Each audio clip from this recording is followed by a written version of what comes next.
Did you know that the Pope is going to be so involved in politics? Wait, no, that's actually what just happened. For the first time in world history, the Pope has visited the G7 summit, and guess what he talked about? He talked about AI. Why is the Universal Church, why is the Catholic Church even going to the G Summit Political Economic Forum? Let me play you this clip, and I want you to hear the news agency actually describe their they're baffled by the fact that the Pope is going to the G7 summit. Look at this clip. It's a historic first. Never before has any pontiff taken the floor in the history of the G7 summit. Pope Francis was the star guest on Friday. Italy's Prime Minister Giorgia Meloni is the first to have managed to have him as one of the main attendees. Not one, but 10 bilaterals were on the agenda for the 87-year-old pontiff, including a meeting with Ukrainian President Zelensky. The Pope's speech centered on the use of AI. Despite bringing positive change, the pontiff said that technology can be harmful. Come quello dei conflitti armati, è urgente ripensare lo sviluppo e l'utilizzo di dispositivi come le cosiddette armi letali autonome. So it's a historic visit for the Pope. Here's why I think this is so interesting, and we need to understand. You need to tell people right now that whoever is the Pope at the time of the Antichrist will be the false prophet. You say, where in the world do you get this notion?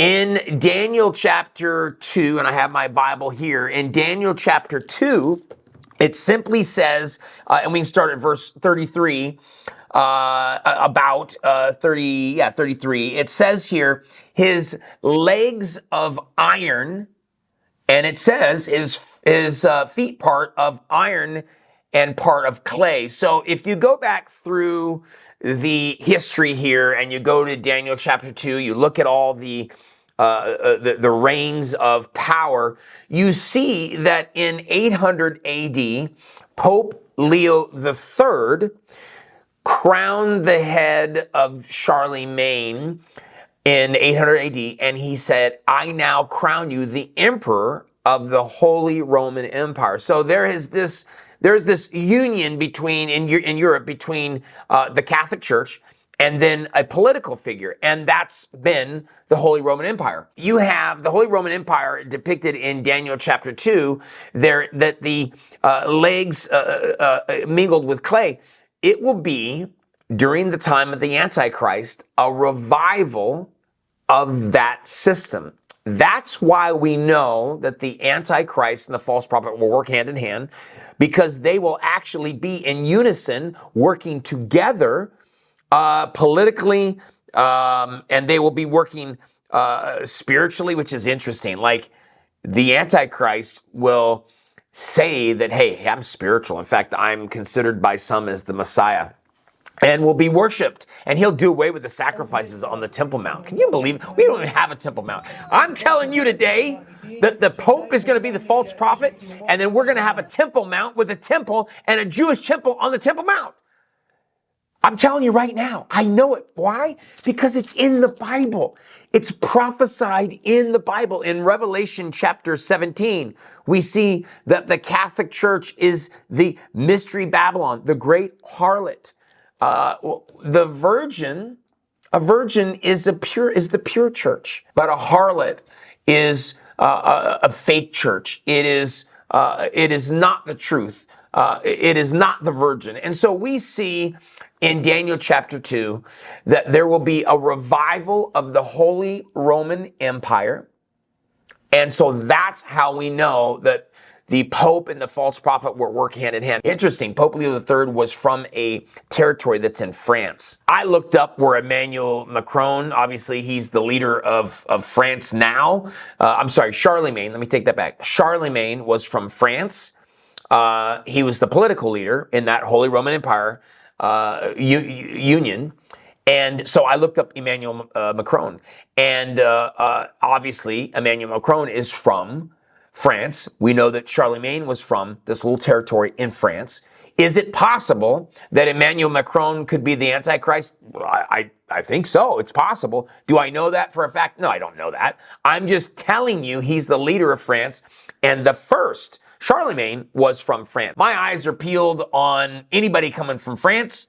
My eyes are peeled on the Pope. And now you have the Pope entering for the first time into the G7 summit. And it's such a historic moment that there are news articles that are saying this historic moment. It's the first time that the Catholic Church, the Pope, has ever entered in there. Well, let me tell you something. I want you to take it to the bank. I'm telling you right now, Jesse Woodrow is telling you right now, according to this Bible, according to this thing that you and I have, the Pope is going to become unified hand in hand with a political figure, and if there's going to be a rebirth of this Holy Roman Empire, and the Pope will be the false prophet working hand in hand with the Antichrist. You heard it here first. I'm telling you, you can take it to the bank.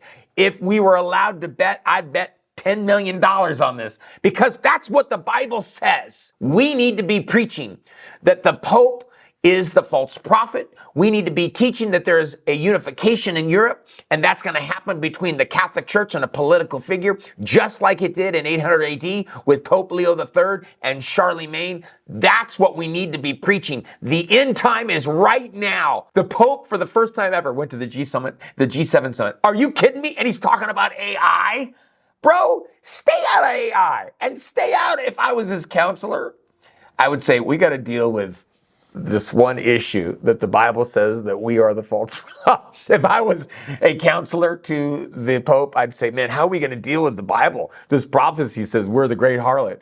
We're the lamb who speaks as a dragon. That's who we are. How are we going to deal with this? And so anyway, prophecy is so much fun. I believe that prophecy is imperative to our walk. That's why I did a DVD called End Time Prophecy 101, 5 reasons end time prophecy can't be ignored. You can go to jessewoodrow.com and pick up your copy. Your church, your family, your wife, your husband, your kids, everyone in the world needs to see this. Why?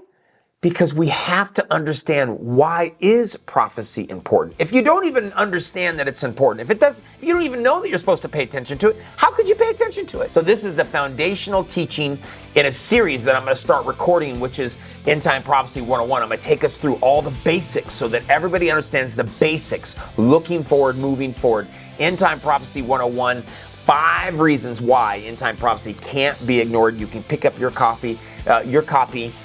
I don't sell coffee yet, but you can buy a coffee and watch it. You can pick up your copy at jessewoodrow.com. Power is knowledge, and the lack of it is death.